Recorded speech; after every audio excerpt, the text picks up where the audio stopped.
मौर्य साम्राज्य का नींव रखने वाला सम्राट चंद्रगुप्त मौर्य का जन्म 345 ईसा पूर्व में हुआ था। ब्राह्मण ग्रंथों के अनुसार चंद्रगुप्त मौर्य नंदराज की शूद्र पत्नी का बेटा था, लेकिन बौद्ध साहित्य में मौर्य जाति का क्षत्रिय था। चंद्रगुप्त मौर्य इतिहास का प्रथम महान सम्राट था। वह मौर्य साम्राज्य का संस्थापक माना जाता है।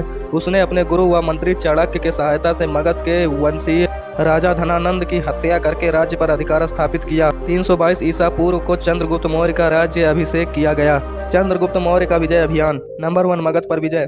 मगध पर विजय प्राप्त करने के लिए मौर्य को 2 बार हमला करना पड़ा। पहली बार हमला करने पर उन्हें मगध के शक्तिशाली सेना के सामने झुकना पड़ा, लेकिन पंजाब पर अधिकार हासिल कर लेने के बाद एक बार फिर मगध पर हमला किया, जिसमें वह मगध की राजधानी पाटलिपुत्र को चारों ओर घेर कर सम्राट धनानंद को हराया और सन 322 ईसा पूर्व मगध के सिंहासन पर बैठे। नंबर 2, पंजाब पर विजय। मौर्य ने पंजाब पर विजय स्थापित करने के लिए एक विशाल सैन्य संगठन स्थापित किया और अप्रत्यक्ष रूप से पोरस के साथ सर्वप्रथम चंद्रगुप्त ने यूनानी क्षत्रियों को हराया और 322 ईसा पूर्व झेलम पर अपना अधिकार स्थापित किया। नंबर 3, सेल्यूकस पर विजय। सेल्यूकस सिकंदर का प्रमुख सेनापति था। सिकंदर के मृत्यु के बाद पूरे पश्चिम व मध्य एशिया पर अपना अधिकार स्थापित कर लिया।